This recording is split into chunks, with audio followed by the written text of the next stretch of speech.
Du suchst eine kabellose Tastatur, eine All-in-One-Lösung für PC, Mac, Tablet und Smartphone? Möchtest einen aufgeräumten Schreibtisch haben und gleichzeitig noch deinen Workflow optimieren? Dann bist du hier genau richtig.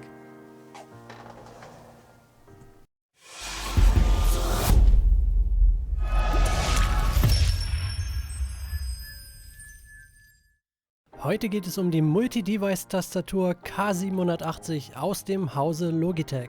Diese Tastatur ist bei mir mittlerweile ein gutes Jahr im Einsatz und ich bin absolut überzeugt davon, gerade wenn es um den Einsatz von Office-Anwendungen, Videoschnitt oder ähnliches geht. Bei der Logitech K780 handelt es sich um eine kabellose Tastatur mit einer Übertragungsreichweite von ca. 10 Metern, die mit Windows, Mac, Chrome OS, Android und iOS kompatibel ist. Es stehen zwei Übertragungsoptionen zur Auswahl. Einmal eine 2,4 GHz Funkübertragung über einen USB-Empfänger, der im Lieferumfang enthalten ist.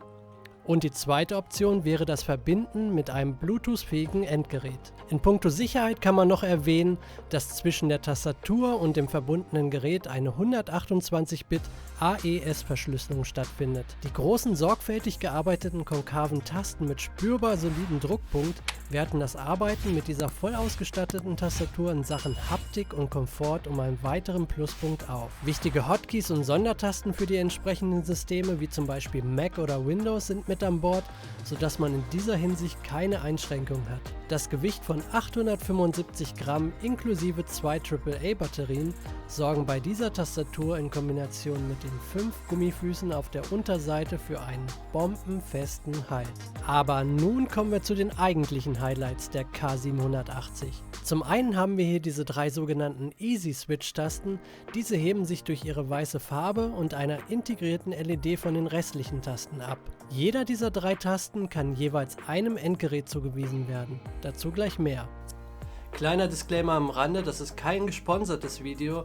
Die hier vorgestellten Produkte habe ich von meinem eigenen Geld gekauft. Ich möchte lediglich meine persönliche Meinung über diese Produkte mit euch teilen. Zum anderen haben wir in der K780 eine integrierte Halterung aus Gummi für Mobilgeräte, wie zum Beispiel einem Tablet oder Smartphone. Diese lassen sich stabil in komfortablen Leseabstand und gleichzeitig immer in Reichweite halten. Zudem sorgt man gleichzeitig für mehr Platz und einen aufgeräumten Schreibtisch. Kommen wir noch einmal zurück zu den Easy Switch Tasten. Hat man jetzt zum Beispiel drei verschiedene Endgeräte jeweils einer dieser Tasten zugewiesen, kann man nun einfach und schnell mit einem Tastendruck zwischen den verschiedenen Geräten hin und her wechseln. Verwende ich die Tastatur gerade am Mac oder PC für den Videoschnitt und möchte auf eine neu eingegangene Textnachricht antworten, so drücke ich einfach die Easy Switch Taste 2 und kann mit der K780 sozusagen nahtlos an meinem Smartphone weiterschreiben. Anschließend möchte ich mir auf meinem Tablet noch ein paar Notizen machen, drücke fix die Taste 3 und schon kann ich auf dem dritten Gerät weiterarbeiten. Danach wieder mit der Taste 1 zurück zum Mac oder PC. Man sieht, zu Hause am Schreibtisch oder im Büro kann man sich mindestens eine zusätzliche Tastatur, wie in meinem Beispiel für das iPad, sparen und somit mehr Platz schaffen und seinen Workflow positiv beeinflussen. Derzeit liegt der Preis der Logitech K780 bei ca. 80 Euro. Ich bin auf jeden Fall absolut begeistert und kann die Logitech K780 jedem wärmstens empfehlen, der auf der Suche nach einer hochwertigen und soliden Multi-Device-Tastatur ist. Dir hat das Video gefallen und ich konnte dir bei deiner Kaufentscheidung weiterhelfen? Fragen und Anregungen bitte ab in die Kommentare. Produktlinks findet ihr wie immer in der Videobeschreibung. Wir sehen uns nächste Woche wieder zu einem neuen Technikvideo auf meinem Kanal. Euer Jens. Ciao.